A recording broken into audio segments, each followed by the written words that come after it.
6,50,000 দাম ভাই।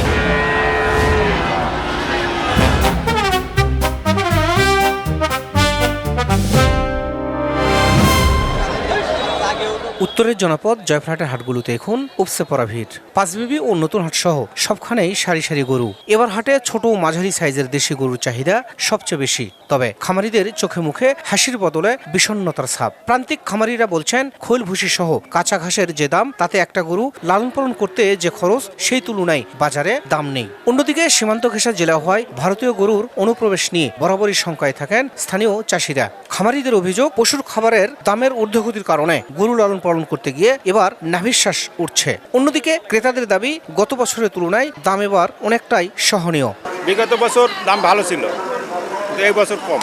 আমার গরু কিনা ছিল 1,05,000 টাকা, এখন সেটা দাম বলিচ্ছে তোমার 80-85,000 টাকা। যে খাদ্যের দাম, এই খোল ভুসি ফিট ইত্যাদি দাম, তাতে আমাদের গরু বেচে করতে হচ্ছে না ভাই। গতবারের কুরবানির চেয়ে এবারের বাজার কম। খাওয়া দাওয়ার দাম বেশি, সব কিছুর দাম বেশি। বাজারে আইছি, বাজারের দাম নাই। বাজার যেটা আছে একেবারে কমও না বেশিও না, তবে ব্যাপারীরা বর্তমান করে দাম ছাড়তেছে না। আগের থেকে দাম এত বেশি না, নর্মাল আছে মোটামুটি।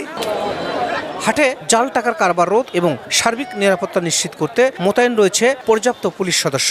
সিসিটিভি নজরদারি ও সাদা পোশাকে গোয়েন্দা নজরদারির পাশাপাশি হাটগুলোতে কাজ করছে জেলা প্রাণী সম্পদ দপ্তরের বিশেষ মেডিকেল টিম। কোনো অসুস্থ পশু যেন বিক্রি হতে না পারে, তা নিশ্চিত করা হচ্ছে নিবিড়ভাবে। এখানকার সার্বিক আইন শৃঙ্খলা পরিস্থিতি দেখাশোনার পাশাপাশি এখানে জাল নোট সম্পর্কিত কোনো ঘটনা ঘটে কিনা এই বিষয়ে আমাদের গোয়েন্দা নজরদারি আছে। প্রত্যেকটা হাটে আমাদের একটা করে ভেটেরিনারি মেডিকেল টিম কাজ করবে।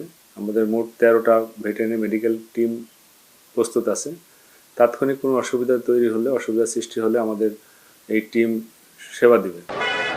জেলা প্রাণী সম্পদ দপ্তরের তথ্য মতে জয়পুরহাটের 5টি উপজেলায় এবার 27টি স্থায়ী এবং অস্থায়ী হাটে 3,26,500টি কুরবানিযোগ্য পশু কেনাবেচা করা হচ্ছে। জয়পুরহাটে জমতে শুরু করেছে কুরবানির পশুর হাট। তবে দেখার বিষয়, সর্বশেষ কুরবানির এই বাজার কোন দিকে যায়। শাহিদুল ইসলাম সবুজ, সময় সংবাদ, জয়পুরহাট।